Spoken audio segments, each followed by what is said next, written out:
بسم اللہ الرحمن الرحیم۔ السلام علیکم۔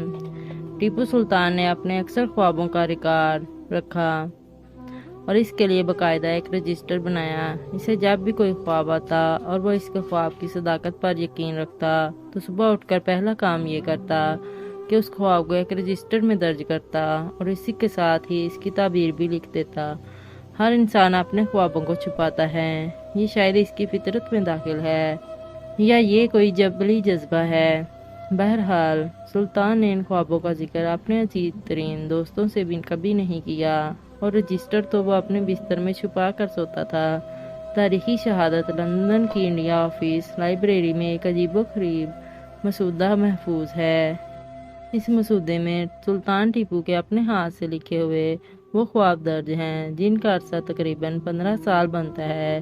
مئی 1799 میں جب سرنگاپٹم میں سلطان ٹیپو کو شکست ہو گئی اور وہ شہید ہو گیا تو اس کے محل کی تلاشی لی گئی۔ اس تلاشی کے دوران اس کے خواب خواہ سے ایک رجسٹر برآمد ہوا جس پر سلطان کے اپنے ہاتھ کے لکھے ہوئے خواب درج ہیں۔ ایک شخص حبیب اللہ سلطان کا خاص منشی تھا، اس سے سلطان کی کوئی تحریر پوشیدہ نہ تھی، لیکن جب یہ رجسٹر تلاشی لینے والی ٹیم کے سربراہ کرنل پیٹرک کے ہاتھ لگا اور اس نے حبیب اللہ کو دکھایا تو اس نے اس بات کی تصدیق کر دی کہ یہ تحریر واقعی ہی سلطان کی ہے۔ ایک خواب میں جو سلطان ٹیپو نے اس وقت دیکھا جب 1786 میں بیک وقت انہیں مرہٹوں اور نظام دکن سے مقابلہ درپیش تھا۔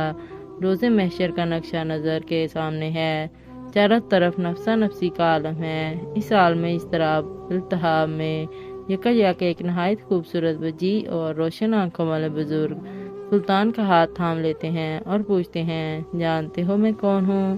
سلطان لا علمی کا اظہار کرتے ہیں تو وہ بزرگ فرماتے ہیں، میں علی کرم اللہ وجہہ ہوں جو ہر آئینہ تجلیات۔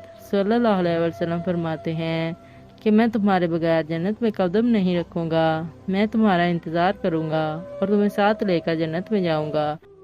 خواب بیان کر کے سلطان نے لکھا کہ جب میں جاگا تو خوشی سے میرا تمام جسم کانپ رہا تھا۔ اللہ تعالیٰ قادر مطلق ہے اور رسول اللہ صلی اللہ علیہ وسلم شافع روز جزا ہیں۔ سبحان اللہ۔